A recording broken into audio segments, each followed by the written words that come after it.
2006, à Bourbourg, une idée audacieuse voit le jour. Construire une usine de teillage de lin au cœur des Flandres. Un pari risqué, mais porté par une vision et une ambition collective. Aujourd'hui, près de 20 ans plus tard, cette usine est un symbole de réussite, d'innovation et de dynamisme. J'ai pris la présidence de la Linière à Grande-Synthe parce que je ne voulais pas qu'on continue à travailler de cette façon-là. Je ne voulais pas continuer à travailler dans cette usine-là. C'est finalement en discutant avec mon ami Pierre-Yves Adriansen, qui était président de la coopérative d'Arles, qu'on avait dit on devrait peut-être faire quelque chose ensemble. Il était très favorable et tous les administrateurs, que ce soit Grande-Synthe ou Ardres, étaient favorables à une réflexion d'envisager de faire quelque chose. Donc tout ça, ça a pris du temps. Il a d'abord fallu fusionner nos deux coopératives. Et ensuite, on est arrivé à prendre une décision de créer une nouvelle entité. Donc trouver un endroit, ce qui n'est pas simple, le Nord, Pas-de-Calais, finalement pour arriver ici à Bourbourg. Je reconnais qu'il y avait quand même un risque important, c'est un fait, quoi. Mais bon, j'étais persuadé que si on ne faisait rien, on disparaissait, c'est certain ça. Le conseil d'administration était quand même favorable à y aller. Bon, c'est vrai qu'ils m'ont fait confiance. Christian Lay a certes la confiance du conseil d'administration, cependant pour certains, les mois de survie de la Linière sont comptés et le pari est engagé. Ah, c'était l'année la plus mauvaise qu'il pouvait y avoir, quoi. Et souvent, bien d'autres tailleurs privés ou coopératives nous prenaient un petit peu pour des gars qui allaient à l'aventure, quoi. La crainte, pour moi, c'était que des adhérents ne voulaient pas prendre ce risque-là. Et j'étais vraiment satisfait de voir que très peu de personnes ont quitté la coopérative. Au contraire, après, il y a eu un agrandissement, la récolte allait un peu mieux, la productivité s'est améliorée aussi. Et puis le résultat, c'est la deuxième unité, elle arrive, et c'est très bien. Bon, je dirais, oui, il y a une fierté, c'est un fait. Mais ce n'est pas moi tout seul quand même. Il ne faut pas l'oublier, il y avait quand même une équipe avec, des gens d'Arles, des gens de Grande-Synthe. C'est bien toutes ces personnes-là qui ont dit, allez, on y va, on fonce, et le résultat, il est là. Cette réussite collective repose sur des générations de liniculteurs passionnés qui ont fait du lin une culture noble et un héritage vivant. Rémi Grondel est liniculteur de père en fils, mais pas seulement. Papa a toujours fait du lin. Mes grands-parents également. Et donc, c'était la continuité de travailler cette culture. On a toujours fait partie de la coopérative. Mon arrière-grand-père, côté maternel, a fait partie des membres fondateurs de Grande-Synthe. Rémi perpétue donc cet engagement familial tout en s'appuyant sur les ressources et le soutien qu'offre la coopérative pour accompagner ses adhérents. Je me suis senti hyper accompagné par les agents de plaine de la coopérative et par notre directeur. Donc en fait, une volonté de faire toujours mieux, de progresser dans les résultats techniques de la culture. Et en fait, on se prend au jeu, c'est clair. Il y a vraiment deux raisons qui ont motivé ma venue au conseil d'administration. C'est à la fois la passion pour la culture, et après, je pense, la passion pour la coopérative, mais même la fierté d'appartenir à la COP, où je trouve qu'on est une grande famille. En fait, quand vous faites partie du conseil d'administration, vous représentez tous les agriculteurs qui adhèrent à la coopérative. Donc c'est plus la fierté de produire du lin et la fierté d'appartenir à la coopérative, où j'ai vraiment l'impression que chaque associé coopérateur a une place à la coopérative. Chaque agriculteur est considéré. Je pense que chaque agriculteur a le numéro de notre directeur.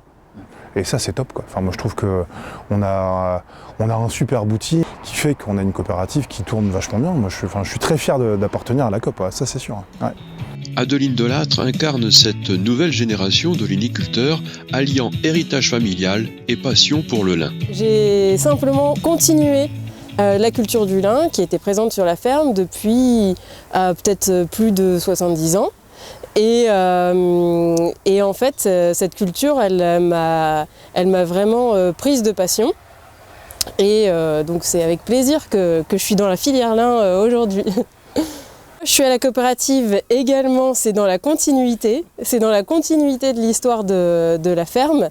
Mais en fait, ce que je me rends compte aujourd'hui, c'est que grâce à la coopérative, On est vraiment maître de son produit. On est accompagné du début à la fin par des personnes qui sont également passionnées. Donc on apprend à faire la culture et à mener la culture du début à la fin. Je travaille avec la coopérative et effectivement c'est quelque chose que je ne veux pas changer parce que ça m'apporte beaucoup dans ma façon de produire et aussi dans la reconnaissance qu'on peut avoir de notre travail. On pourrait très bien faire du lin autrement. Juste en le semant et en le récoltant, mais grâce à l'encadrement qu'on a, mais aussi le fait de savoir comment est transformé notre produit et également quelle richesse on en tire, comment il est composé, quelle qualité il a. On est vraiment dessus, quoi. On est vraiment à essayer d'en vouloir le meilleur, quoi. Moi, le lin, ce que j'adore aussi dans la culture, c'est que il fait toujours beau. Il fait toujours beau. Enfin, c'est de avril à août. C'est la meilleure période pour être dehors, quoi. Il fait beau, on bronze, on est sur des machines sans cabine, c'est parfait, quoi. Il y a un peu de poussière, mais... La coopérative La Linière ne se contente pas de préserver un héritage. Elle le projette dans l'avenir, en innovant, en diversifiant et en investissant. Elle anticipe les défis de demain pour rester à la pointe de l'excellence dans son métier. Avec des projets comme Batilin, un parpaing isolant à base d'anas de lin, des panneaux photovoltaïques qui couvrent des milliers de mètres carrés sur les toits et l'installation d'un robot de pointe, la coopérative affirme son ambition pour un avenir durable et performant. On vient installer un robot qui va palettiser des balles et des étoupes de lin. Avant, où on avait des caristes qui venaient prendre les différents colis et les palettiser eux-mêmes ou à l'aide de manutentionnaires, en fait, le robot vient remplacer le système de manutention. C'est le système de manutention. Donc là, ça permet de les empiler sans fatigue, sans principe de fatigue et surtout sans impact sur la santé. Et du coup, oui, on a aussi un gain de productivité parce que le robot ne fatigue pas. Donc lui qui travaille 8, 10, 20 heures, ça fera toujours le même cycle à la même vitesse. Au cœur de cette dynamique, il y a les femmes et les hommes qui font vivre au quotidien La Linière. Chaque collaborateur joue un rôle essentiel dans la réussite collective. Si certains découvrent ce métier avec enthousiasme, comme Camille, d'autres comme Kevin ont su se réinventer et grandir au fil des années. Tous partagent une fierté commune, contribuer à un projet collectif ambitieux. J'ai confiance pour l'avenir, au vu de l'évolution actuelle. Il y a différents postes qui demandent à avoir un peu plus d'expérience, des niveaux différents. Je me projette à La Linière. La Linière, c'est mon lieu de travail où j'ai acquis plusieurs compétences pendant plusieurs années, et ce qui m'a permis ensuite de devenir chef d'équipe. Et voir que l'usine évolue encore par la suite, je me dis, bon, il y a une tendance qui s'affiche et j'espère qu'elle va continuer. À travers leur expertise et leur engagement, les équipes de La Linière s'assurent chaque jour de produire un lin de grande qualité.